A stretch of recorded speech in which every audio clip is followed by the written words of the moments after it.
顶级神偷将18颗福利球绑在泰坦尼克号上，成功让沉睡百年的他重新浮上了海面。然而等他们成功进入沉船内部，却看也不看这里的各种黄金珠宝，而是径直来到船长室，拿走了这里的一个破木盒子。打开之后，里面有一幅破旧的油画，而这正是他们这次盗窃的真正目标。可就在两人喝酒庆祝时，天空忽然出现一架不明直升机，上面下来了几个全副武装的家伙。两人正准备撤离，就和对方撞了个正着。敌人拿起武器威胁，要求两人把油画交出来。结果面对要舍弃千辛万苦得到的宝贝，男人竟直接微笑同意了下来。然而下一秒，大战一触即发，马特控制敌人射出子弹，成功解决甲板上的手段，就连对方的直升机也没能幸免。可一个没注意，子弹不小心打爆了一个浮力球，浮起来的沉船瞬间失去了平衡能力，开始不停地朝着海底沉下。两人以最快速度击倒敌人，然后疯了一样的朝着前艇跑去。可此时大浪已经袭来，将两人一下打回了船上。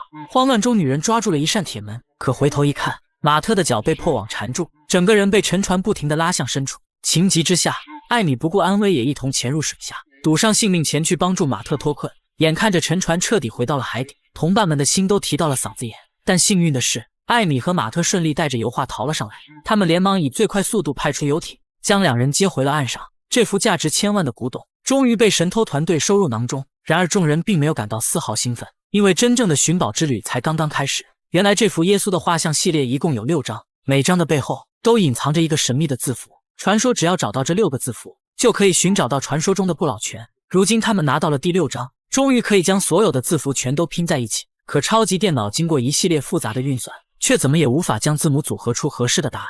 一天一夜下来也没有任何进展。然而就在神偷团队灰心丧气时，艾米正在学音乐的儿子忽然突发奇想，表示这些字符可能不是字母，而是代表了不同的音符。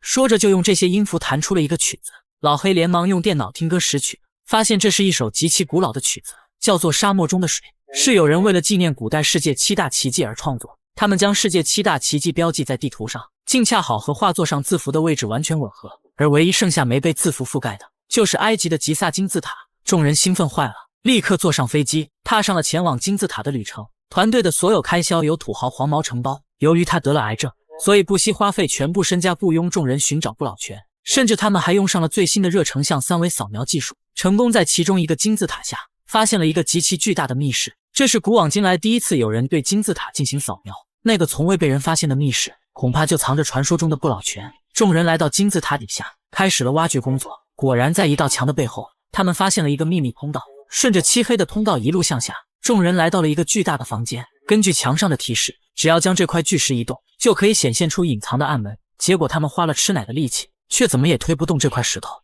就算用锤头砸也是纹丝不动。黄毛忍不了了，命令手下掏出炸药，决定将这玩意直接炸开。艾米吓坏了，他连忙阻止黄毛，一旦在这地底启用炸药，很可能所有人都会被崩塌的墓室埋葬。结果就在两人激烈争吵时，男孩意外发现边上的几块砖头竟可以弹奏出声音，于是他尝试着弹奏起那首沙漠中的水。结果下一秒，巨大的石块开始震动起来，随着音乐的节奏，整个墓室都开始不停震动，巨大的声响差点震破众人的耳膜。可当震动结束，巨石上的沙粒竟神奇地漂浮了起来。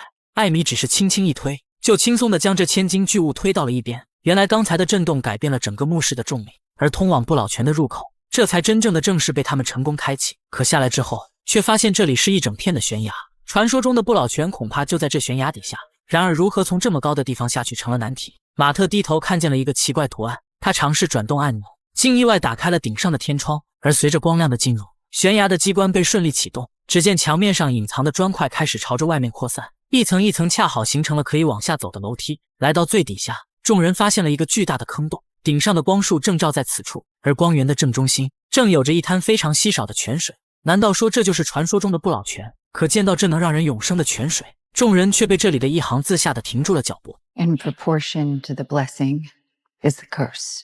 If you're not ready to receive the blessing, you will receive the curse.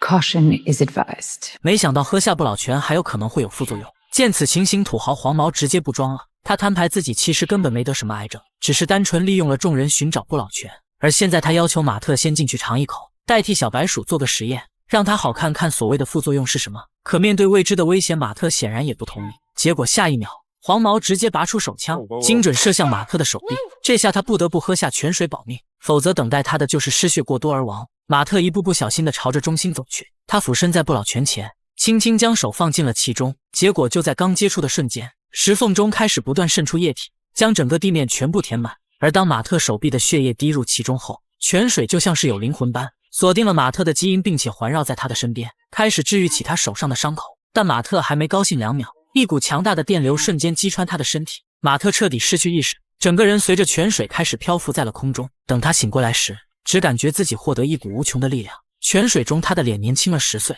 这让马特忍不住要下口。可同时泉水也显现了所谓的诅咒，妹妹艾米和他儿子的身体迅速老化，分分钟就成了一滩白骨。马特这才意识到，原来得到永生的代价竟然是要付出自己最爱之人的生命。可对于马特而言，失去最爱的人，那么获得永生还有什么意义？于是他果断放弃了喝下泉水，仅仅是让其治愈好自己的手臂。看到泉水有治愈效果，黄毛立马做起了实验，他直接朝着马特的身体疯狂射出子弹，几发下来，他的身体被穿出了好几个洞。可神奇的是，泉水竟然连这些致命伤也能修补，成功让马特又活了下来。黄毛见状高兴坏了，他将马特赶出泉水，直接走上前，用小刀划破自己的掌心，将血液滴入泉水后，果然成功让其锁定了自己。面对这可以长生不老的泉水，黄毛看都没看就直接一口给他全闷了，一瞬间他就年轻了10几岁，全身的细胞都变得有活力了起来。可没过一会，黄毛的身体却开始突然快速老化，直接变成了一个白发老人。原来黄毛最爱的人是他自己，所以他夺走的同时也是自己的生命。就这样，在一股强大的力量作用下，黄毛直接当场湮灭，整个金字塔开始崩溃，机关的出口开始闭合，众人连忙抓紧这最后的时间，疯狂地朝着出口逃去。黄毛的保镖一个不小心踏空，直接坠入万丈深渊，而马特、艾米和小胖则成功在彼此的帮助下逃离了这可怕的密室。劫后余生的众人纷纷露出了笑容。虽然不老泉被永远埋葬在地下，但是最珍爱的人还留在身边，那早已胜过所谓的不老传说。马特和艾米的寻宝之旅终于画上了一个圆满的句号。